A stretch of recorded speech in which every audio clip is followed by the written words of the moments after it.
Nos travaux se situent dans le domaine de la plasmonique. Alors, qu'est-ce que c'est la plasmonique? On connaît bien l'électronique et un des points forts de l'électronique, c'est le fait qu'on peut fabriquer des dispositifs de très petite taille. Par contre, l'électronique est limitée en bande passante et en vitesse. De l'autre côté, nous avons des dispositifs photoniques. Dans ce cas-là, on a des dispositifs qui fonctionnent à haute fréquence avec une très grande bande passante. Par contre, dans ce cas-là, on ne peut pas miniaturiser les dispositifs, on est limité par la diffraction.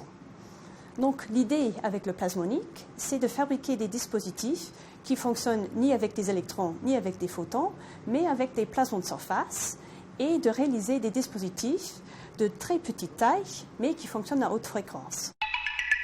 Un plasmon de surface, c'est une oscillation collective des électrons dans un métal. Et cette oscillation est couplée à une onde électromagnétique. Donc on voit le caractère hybride de cette entité, à la fois électrique et photonique. Comment est-ce qu'on excite des plasmons de surface? Comment est-ce qu'on les crée?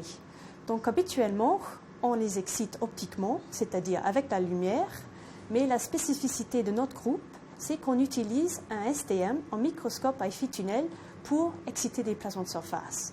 Et donc, on a une excitation électrique. Alors, comment est-ce que ça fonctionne? On a la pointe STM, donc une pointe métallique, qui est très approchée à la surface, c'est-à-dire à peu près 1 nanomètre de la surface, et on applique une tension entre la pointe et l'échantillon. Et donc, dans ces conditions, on va avoir des électrons qui passent par effet tunnel, par exemple, de la pointe à l'échantillon. La plupart du temps, c'est un passage d'électrons tunnel élastique, c'est-à-dire les électrons ne perdent pas leur énergie. Mais de temps en temps, c'est-à-dire à peu près une fois tous les, on va dire, 10 000 électrons, on va avoir le passage d'un électron inélastique. Ça veut dire qu'il va perdre une partie ou même la totalité de son énergie potentielle.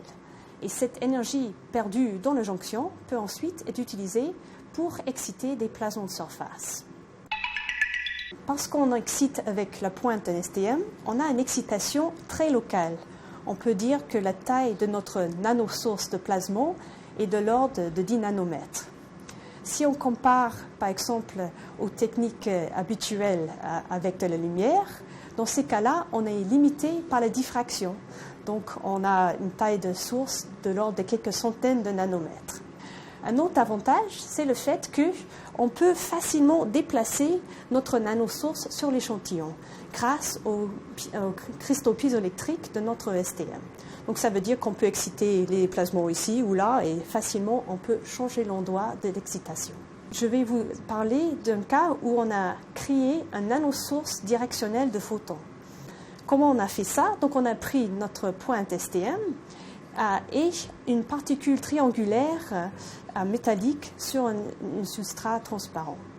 Donc, tout d'abord, on utilisait la pointe STM pour exciter des plasmons de surface de cette particule au centre de la particule. Dans ce cas-là, on a une émission de lumière isotrope, symétrique.